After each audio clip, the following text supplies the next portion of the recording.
Hello, ഇന്ന് നമ്മൾ ഉണ്ടാക്കാൻ പോകുന്നത് വളരെ സിമ്പിൾ ആയിട്ടുള്ള ഒരു ഡെക്കറേറ്റീവ് ഫ്ലവർ വേസ് ആണ്. അപ്പോൾ ആദ്യം തന്നെ നമുക്ക് ഫ്ലവർ ഉണ്ടാക്കാം.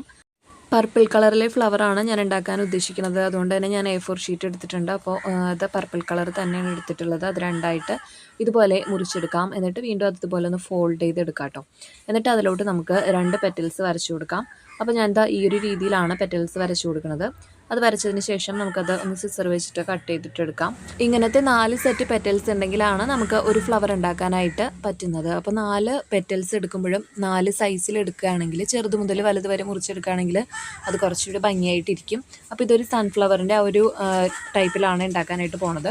അപ്പോൾ ഇതുപോലെ എല്ലാം കൂടെ ഒന്ന് നമുക്ക് സെറ്റ് ചെയ്തിട്ട് ഒട്ടിച്ചെടുക്കാം. ഗ്ലൂ ഗൺ വെച്ചിട്ടാണ് കേട്ടോ ഞാൻ ഒട്ടിച്ചിട്ടുള്ളത്. ഇനി പെറ്റൽസിൻ്റെ നടുക്ക് നമുക്ക് ആ ഫ്ലവറിൻ്റെ സീഡ്സ് ഉണ്ടാക്കാൻ വേണ്ടിയിട്ട് ഞാനിവിടെ ടിഷ്യൂ പേപ്പറാണ് എടുത്തിട്ടുള്ളത്. അത് ഇതുപോലെ ഒന്ന് മുറിച്ചതിന് ശേഷം ഒന്ന് റോൾ ചെയ്തെടുക്കുക കൈവച്ചിട്ട് തന്നെ. അപ്പോൾ അത് റെഡി ആയിട്ടുണ്ട്. ഇനി നമുക്കതൊന്ന് ഗ്ലൂ ഗൺ വെച്ചിട്ടൊന്ന് ഒട്ടിച്ച് കൊടുക്കാം. ചെറിയൊരു പേപ്പർ ഇതുപോലെ കട്ട് ചെയ്തെടുത്തതിന് ശേഷം ഒന്ന് ചുരുട്ടി കഴിയുമ്പോൾ അതൊന്ന് ഫ്ലവർ സ്റ്റാക്കായിട്ട് നമുക്ക് ഉണ്ടാക്കിയെടുക്കാൻ പറ്റും കേട്ടോ. എന്നിട്ട് അത് ഇതുപോലെ ഒരു ഫ്ലവർ വയറിലോട്ട് നമുക്കൊന്ന് ഒട്ടിച്ചു കൊടുക്കാം. എൻ്റെ കയ്യിൽ പച്ച നിറത്തിലുള്ള കടലാസ് തീർന്നു പോയിരുന്നു. അതുകൊണ്ട് തന്നെ ഞാൻ വെള്ള കളറിലെ പേപ്പറിലാണ് പൂവിൻ്റെ ഇലയും ഫ്ലവർ സ്റ്റാക്കും ഒക്കെ ഉണ്ടാക്കിയത്. അതിനുശേഷം ഞാനത് ആക്രിലിക് പെയിൻറ്റ് വെച്ചിട്ടൊന്ന് കളർ ചെയ്തെടുക്കുകയാണ് ചെയ്തത് കേട്ടോ. അപ്പോൾ ഇതിൻ്റെ സീഡ്സും ഇലയും എല്ലാം പെയിൻറ്റ് ചെയ്തതിന് ശേഷം നന്നായിട്ടൊന്ന് ഡ്രൈ ആയി കഴിഞ്ഞപ്പോൾ ഞാനിതൊരു ആക്രിലിക് പെയിൻറ്റിൻ്റെ ഒഴിഞ്ഞ ബോട്ടിലോട്ട് ഇറക്കി വെച്ച് കൊടുത്തുട്ടോ. അതിനുശേഷം ഇത് ക്ലേ വാങ്ങിച്ചപ്പോൾ കിട്ടിയ ഒരു ടിന്നാണ്. അപ്പോൾ കാണാനായിട്ട് നല്ല ഭംഗിയുണ്ടായിരുന്നു. ഒരു കുഞ്ഞു ടിന്നാണ്.